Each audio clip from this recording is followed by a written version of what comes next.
Кіргендер кіре береді, кірмегендер записьтан қарайтын болады. Сіздермен бірге мен бүгін Асқар және Алишер. Ассалаумағалейкум. Жай шығып жатыр ғой. Менің дауысым қалай? Нормально естіліп жатыр ма?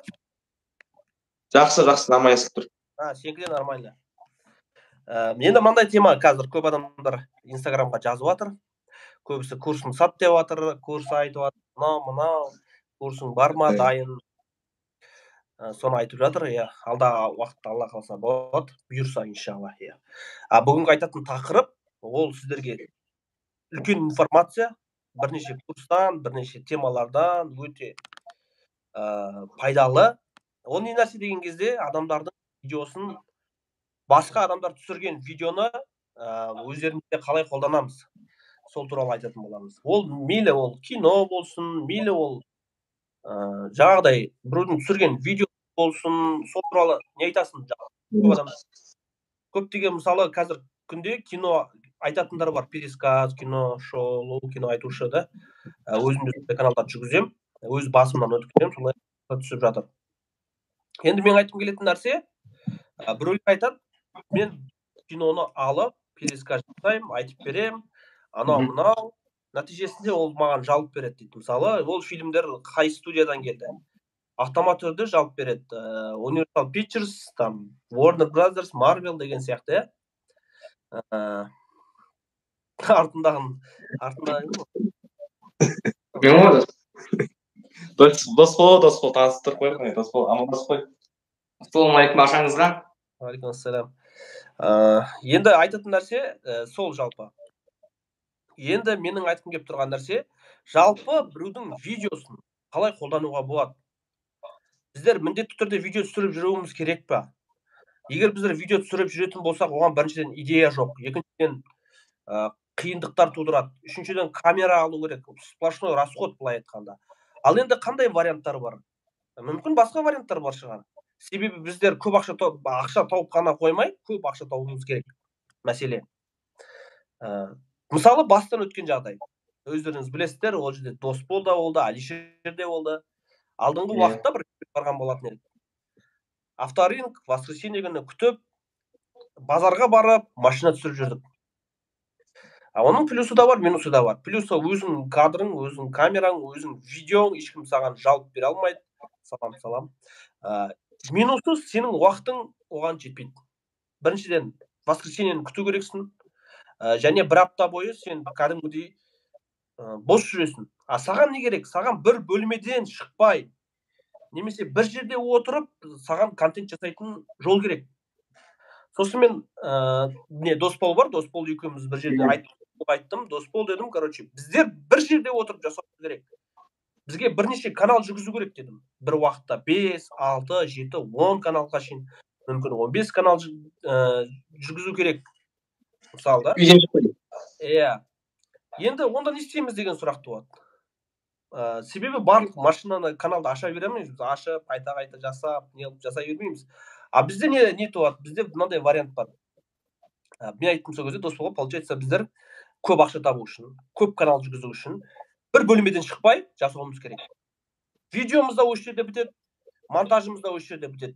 Бір телефонмен, бір компьютермен, жалпы соған шектелсіз.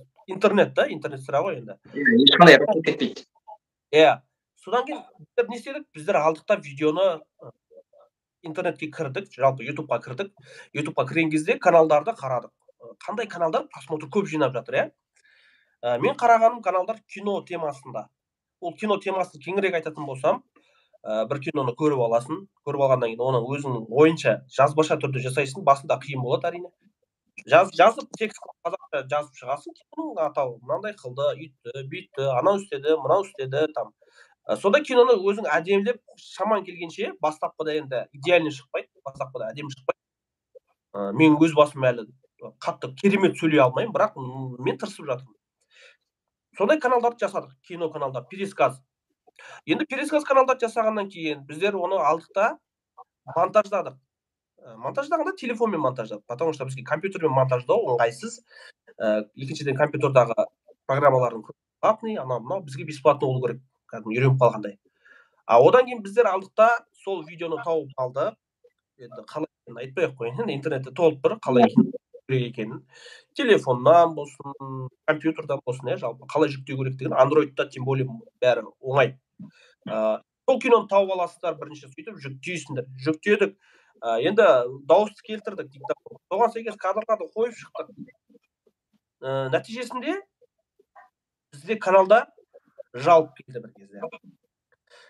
Бұл видео сенікі жарамайды деді. Автоматты түрде жалып жасайды. Мен қазір жалыпты толықтай түрде айтатын боламын. Жалып келді. Сен бұл видеоны көрсете аласың, бірақ каналыңа влиять етпейді, бірақ сен ақша таппайсың. Ақша таппасақ бізге YouTube каналдың не керегі бар, мысалы, подписчикіне, ба? Иә, дұрыс. Мәселе сода болып тұр. Бізге ақша керек. Бізге подписчик немесе адамдар, біз майндсеттен ақша табуымыз керек. Барлығымыздың мақсатымыз сол. Егер қазір бір адам отырсын, жарайды, эфирде отырмыз ғой енді. Кейін запистен көрген адамдар айтады да. Олардың да барлық мәселесі YouTube'да подписчиктің баяғы 16-та екі тиктокер емес. Біз Инстаграмда әшейін тегін подписчик жинап отырмыз. Олар себепті біздер көргендер арқылы ақша жинау Инстаграмнан. Біздің мақсатымыз сол. Ал бізге видео ақша төлемесе, онда ютуберміз да, былай айтқанда. Просто так бесплатно жұмыс жасау. Барлығының мақсаты да сол. YouTube қазір сіздерге былай қарасаңыздар, ақша төлейді. Енді біздер не істедік? Жалпы мәселесін мен осы уақытқа шейін ол теманы білемін негізі. Бір основаны, бір негізді айтып кетейін сендерге. Сіз біреудің видеосын қолдана аласыз ба, әлде жоқ па деген оған жауап сіз қолдана аласыз. Бірақ сізге жалып беруге қаупі бар. Оны алдындағы да айтып жатырмын, қазір де айтып жатырмын. Бірақ үлкен ауқымды студиялар, үлкен каналдар, мейлі мысалы, жаңағыдай Американың каналда, Голливудтағы неше түрлі студиялар бар ғой, Warner Brothers, Metro Goldwyn Mayer, кино түсіретін жерлер деп айтайықшы, түсінікті болу үшін сіздерге, Marvel деген сияқты.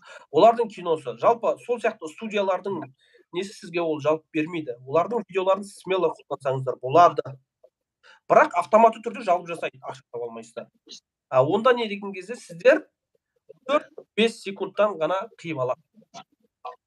Кейде оның өзі жалып ұстап қалады. Бірақ сіз сол жерде өз реакцияңызды қосыңыз. Чтобы сіз монтаждаңыз да оны. Монтаждаған адам ретінде өзіңізді YouTube'қа көрсете біліңіз. Бір видеоны алдыңыз, 1,5 сағаттық видео. Содан бір 10 минуттық видео немесе 5 минуттық видео, трейлер сияқты, пиресқа, видеоның ортасында шығып осылай сөйлейсіз ба? Мына фильм жайлы, мына фильм қалай өтті деген сияқты бір өзіңіздің бейнеңізді қосып жіберсеңіз, немесе бір сөзді жалпы айтқан кезде көп 5-6 секундтан кадр қолдануға болмайды. 5-6 секундтан артық кадрды қолдануға видеода тұрады ғой.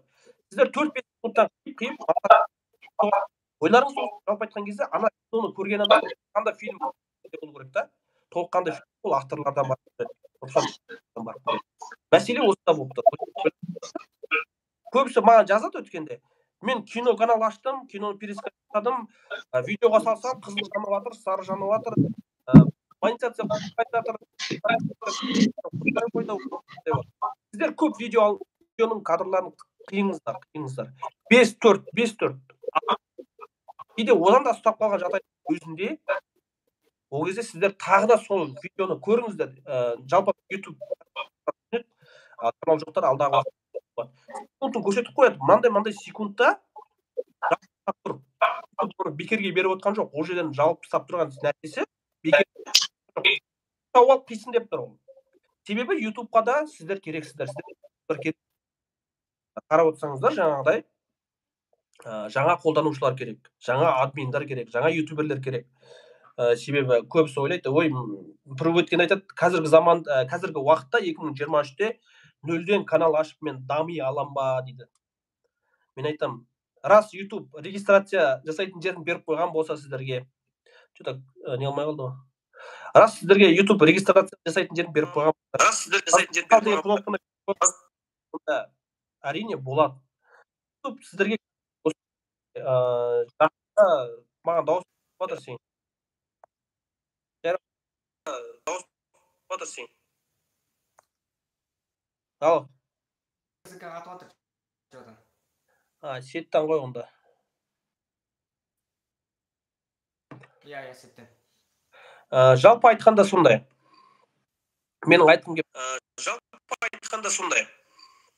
Сен дауыс маған естіп жатыр кім?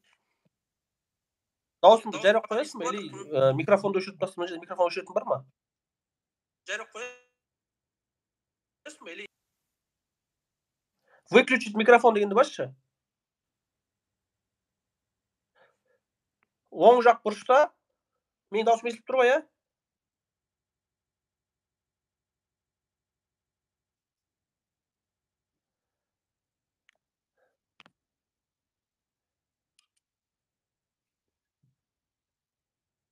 Қатып қалды ғой деймін, дауысы естілмей қалды.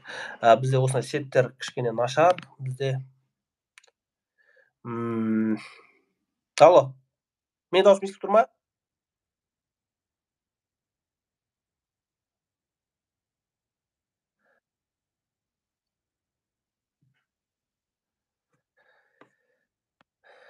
Жалпы айтқанда менің видеомды көріп отқандар болса, менің мақсатым сол видеоны көрсету жалпы.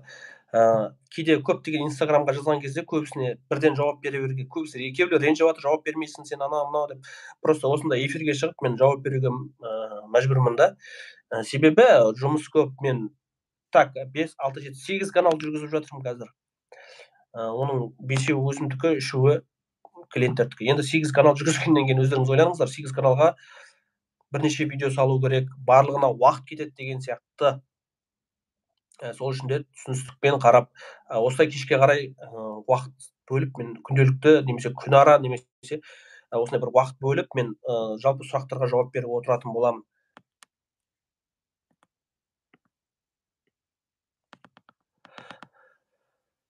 Так, менде нормально, надеюсь, менің даусым жақсы естіліп тұр деп ойлаймын. Жалпы айтқанда, мына записьтен көретін адамдарға айтатыным, жалпы айтқан кезде, менің айтқым келетін нәрсе, видеоны ютубта не жақсы?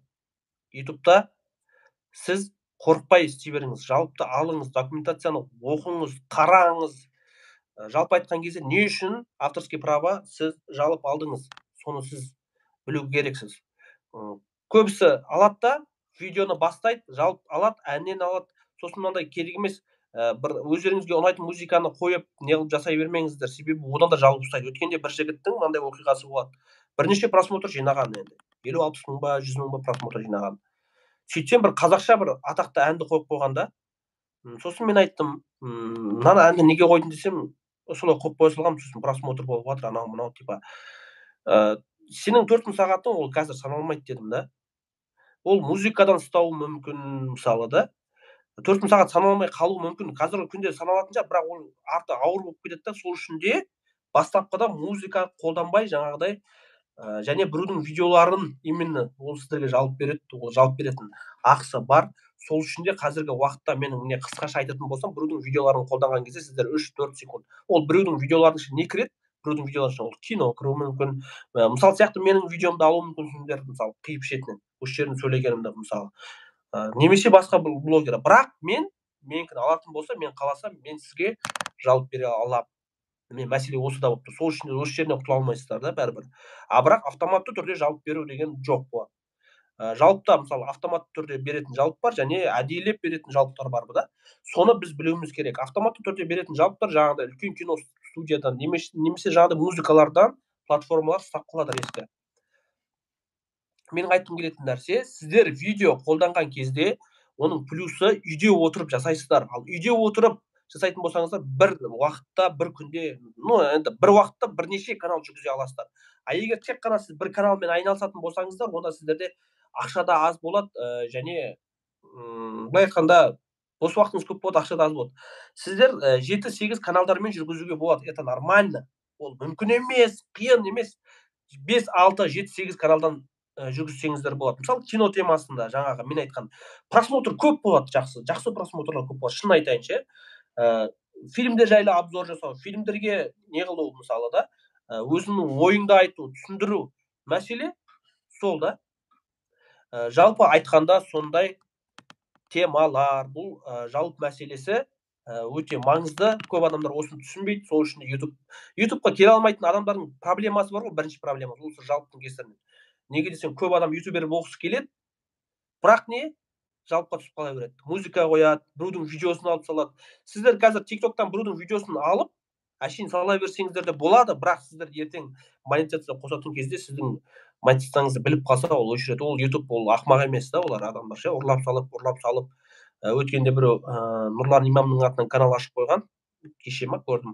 Атынан ашып қойған енді, бірақ олай істей беруге болмайды негізі заң бойынша. Себебі ол біреудің атынан канал ашуға ақың жоқ.